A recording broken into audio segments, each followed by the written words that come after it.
பூஜ்யாய Sri ராகவேந்திராய சத்யதர்ம ரதாயச பஜதாம் கல்பவ்ருட்சாய நமதாம் காமதேனவே. Sri Raghavendra YouTube channel நேயர்களுக்கு சைதை ராஜாவின் அன்பான வணக்கங்கள். நாம் இப்பொழுது இந்த எபிசோடில் வார ராசி பலன்கள் வாக்கிய பஞ்சாங்க அடிப்படையில் 8/1/2024 முதல் 14/1/2024 வரை உள்ளிட்ட நாட்களுக்கு கிரகங்கள் 12 ராசிகளுக்கும் எப்பேற்பட்ட பலன்களை வழங்கப் போகிறது என்பதை ஒவ்வொரு ராசியாக பார்க்கலாம் வாங்க. அதற்கு முன் எங்களுடைய சேனலை பார்த்து கொண்டிருக்கும் அன்பர்கள் இதுவரைக்கும் சப்ஸ்கிரைப் செய்யாதவர்கள் சப்ஸ்கிரைப் செய்து கொள்ளும்படி கேட்டுக்கொள்கிறோம். ரைட் சைடில் சப்ஸ்கிரைப் இருக்கும், பெல் பட்டன் இருக்கும், ரெண்டுத்தையும் ப்ரெஸ் பண்ணிங்கன்னா அடுத்த நொடியே எங்களுடைய வீடியோ உங்களை நோக்கி வர துவங்கிவிடும். 11/1/2024 அமாவாசை திதி வருகிறது. 10/1/2024 மூல நட்சத்திரம், அனுமன் ஜெயந்தி. ரிஷப ராசி காலபுருஷனுக்கு 2வது ராசி. கிருத்திகை 2, 3, 4 பாதங்கள், ரோகிணி மிருகசீரிஷம் 1, 2 பாதங்கள் உள்ளடக்கியது.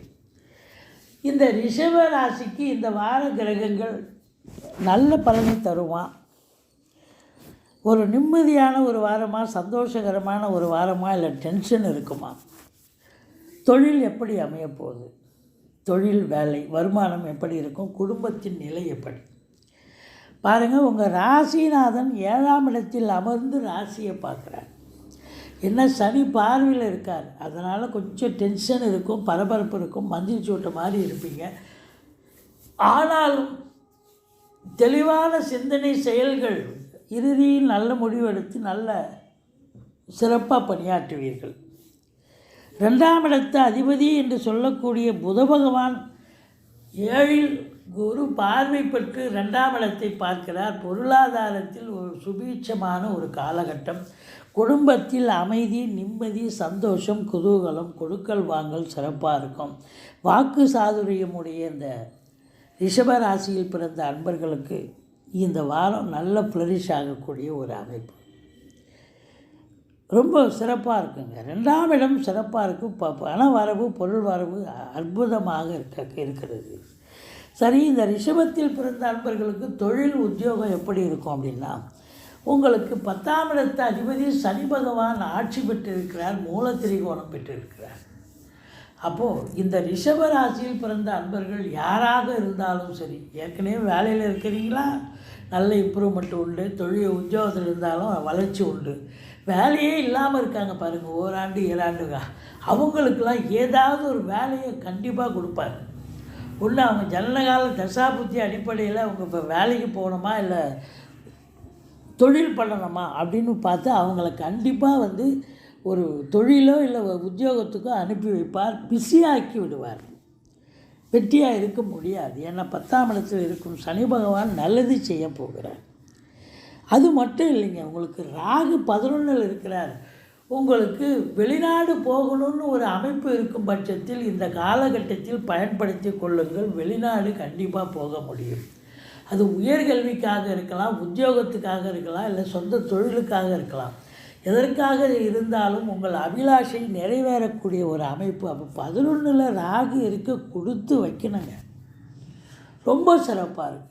அதாவது உங்களுக்கு ரெட்டிப்பு வருமானம் வரும் வெளிநாட்டில் இருந்தீங்க அப்படின்னு சொல்லலாம். இல்லை உள்நாட்டிலே இருந்து உள்நாட்டு வாணிபம், வெளிநாட்டு வாணிபம், ஏற்றுமதி இறக்குமதியாளர்கள், ஷேர் மார்க்கெட்டில் இன்வெஸ்ட் பண்ணுறவங்க, ஸ்பெக்குலேஷன் பண்ணுறவங்க, ஆன்லைன் பிஸ்னஸ் பண்ணுறவங்க, ஹோட்டல் பிஸ்னஸ் பண்ணுறவங்க, இந்த இம்போர்ட்டிங் எக்ஸ்போர்ட் உள்நாட்டிலே பண்ணுறவங்களும் அவங்களுக்கும் ஒரு அற்புதமான ஒரு காலகட்டமாக இது அமையும். மொத்தத்தில் பார்க்கும் பொழுது 4ஆம் இடத்தை குரு பார்க்கிறார். அப்போது தாய் வழி சொந்தங்களால் அனுகூலம், வண்டி வாகனங்கள் வாங்குவீங்க, இல்லை சொத்து பத்து வாங்கக்கூடிய ஒரு அமைப்பு இருக்குது. அதில் இன்வெஸ்ட் பண்ணக்கூடிய ஒரு நிலை இருக்குது, ரொம்ப சிறப்பாக இருக்குது. படிக்கிற பிள்ளைகளை நல்லா ஒரு இன்ஸ்டியூஷன் சேர்த்து விட்டு நல்லா படிக்க வைக்கக்கூடிய ஒரு நிலை. உங்கள் சுகஸ்தானம் திருப்திகரமாக இருக்குது இந்த வாரம். சரி, ஆரோக்கியஸ்தானம் அதை விட சிறப்பாக இருக்குது குரு பார்வையில். சூப்பருங்க. இந்த ரிஷபராசியில் பிறந்த அன்பர்களுக்கு பண வரவு இருக்குது, குடும்பத்தில் அமைதி இருக்குது, தொழில் உத்தியோகம் சிறப்பாக இருந்தால் இது எல்லாமே ஆட்டோமேட்டிக்காக நல்லா தானே இருக்க போகுது. ஸோ அப்போது உங்களுக்கு 5இல் கேது இருக்குது, இது ஒன்று தாங்க மைனஸு. அப்போது பிள்ளைகளுக்கும் உங்களுக்கும் கருத்து வேறுபாடு வரலாம், இல்லை பூர்வீக சொத்தில் யாராவது திடுதுப்புன்னு ஆட்டையை போடுறதுக்கு எனக்கு இது வரைக்கும் இடம் இருக்குது, அது வரைக்கும் மனம் இருக்குது, இது அப்படின்னு சொல்லிட்டு அவங்க பிளான் பண்ணலாம். நீங்கள் போய் அதை குலதெய்வ வழிபாடு பண்ணிக்கிட்டு ரிஷிகள், முனிகள், குருமாருடைய ஆசீர்வாதம் மற்றும் வீட்டில் இருக்கக்கூடிய பெரியவர்களுடைய ஆசீர்வாதத்தை வாங்கிட்டு போய் பார்த்துட்டு வாங்க. தலைக்கு வர தலைப்பாயிட கட்சியில் ஒன்றும் இருக்காது. இருந்த போதிலும் உங்களை பொறுத்தவரையிலும் இந்த ட்ரீட்மெண்ட்டு குழந்தை பாக்கியம் இல்லாதவர்களுக்கு குழந்தை பாக்கியத்துக்கான ட்ரீட்மெண்ட்டை நீங்கள் கண்டினியூ பண்ணுங்கள். குழந்தை பாக்கியம் அதுக்கு கிடைக்கிறதுக்கான வாய்ப்புகள் இருக்குது. ஏன்னு சொன்னால் உங்களுக்கு 9ஆம் இடம் சிறப்பாக தான் இருக்குது, அதனால் குறை ஒன்றும் இல்லை. ஸோ மொத்தத்தில் உங்களுக்கு 7ஆம் இடத்து அதிபதி 8ல் போய் குரு பார்வையில் இருக்கார், செவ்வாய் சூப்பருங்க. அவரை பொறுத்த வரலையும் வாழ்க்கை துணை அல்லது மனைவி மூலம் இந்த வாரம் உங்களுக்கு நல்லது நடக்க போகுது. ஒன்று அவங்க பிறந்த வீட்டிலேருந்து லிக்விட் கேஷோ ஜுவல்ஸோ கொண்டு வரணும், இல்லை அவங்க இப்போ வேலை பார்க்குறவங்களா இருந்தால் ப்ரமோஷன் இன்க்ரிமெண்ட்டு கிடைக்கணும்.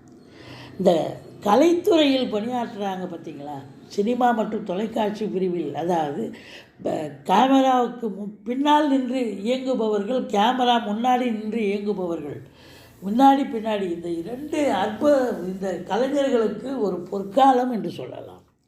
ஆனால் 8 ஹவர் டியூட்டினா 10 ஹவர் வேலை பார்க்க வேண்டிய சூழ்நிலை இருக்கும். ஏன்னா சனி பார்க்குறாரு. ஆனாலும் உங்களுக்கு அத்தனையும் தொட்டதெல்லாம் தொடங்கக்கூடிய ஒரு அற்புதமான ஒரு காலகட்டம். தொழில் ரீதியாக, உத்தியோக ரீதியாக வெளிநாடு சென்றாலும் கூட சரி, இங்கே உள்நாட்டில் இருந்து வேலை பார்த்தாலும் சரி, உங்களுக்கு அற்புதங்கள் நடக்கப் போகிறது. இரட்டிப்பு வருமானம் கிடைக்கப் போகிறது. சாதிக்கப் போகிறீர்கள் என்று சொன்னால் மிகையாகாது. எந்த ஒரு டென்ஷனும் கிடையாதுங்க இந்த வாரம். உங்களுக்கு தொட்டதெல்லாம் தொடங்க போகிறது. நிம்மதியான ஒரு வாரம், சந்தோஷகரமான ஒரு வாரம். இதில் சந்திராஷ்டமம்னு பார்த்தீங்கன்னு சொன்னால் உங்களுக்கு ரிஷப ராசிக்கு 9, 10, 11 சந்திராஷ்டம நாட்கள். புதிய ப்ராஜெக்ட் எதுவும் பண்ணாதீங்க, வழக்கமாக இருக்கிற வேலையை செய்யுங்க. இரவு பிரயாணத்தை தவிர்த்து கொள்ளுங்கள். வண்டி வாகனங்களில் செல்லாதீர்கள். சந்திராஷ்டமம்னு சொல்லிக்கிட்டிங்கன்னா சூதனமாக நீங்கள் நடந்துப்பீங்க வேலை பார்க்குற இடத்துல, தொழில் பண்ண இடத்துல. மற்றபடி இந்த ரிஷப ராசியில் பிறந்த அன்பர்களுக்கு இந்த 11ல் இருக்கும் ராகு பகவான் அள்ளி கொடுக்க போகிறார். 12ல் இருக்கும் குரு பகவான் செலவினங்களை கொடுத்தாலும் சுப செலவுகள், பிள்ளைகளுடைய கல்வி, வீடு வாங்க, மனை வாங்க, வண்டி வாகனங்கள் வாங்க, கார் வாங்க, இப்படி அதில் இன்வெஸ்ட் பண்ணக்கூடிய ஒரு அமைப்பு இருக்குது அப்படின்னு சொல்லலாம். மொத்தத்தில் பார்க்கும் பொழுது இந்த ரிஷப ராசியில் பிறந்த அன்பர்களுக்கு இந்த வாரம் ஒரு சூப்பரான ஒரு வாரம், மகிழ்ச்சிகரமான ஒரு வாரம் என்று சொன்னால் மிகையாகாது.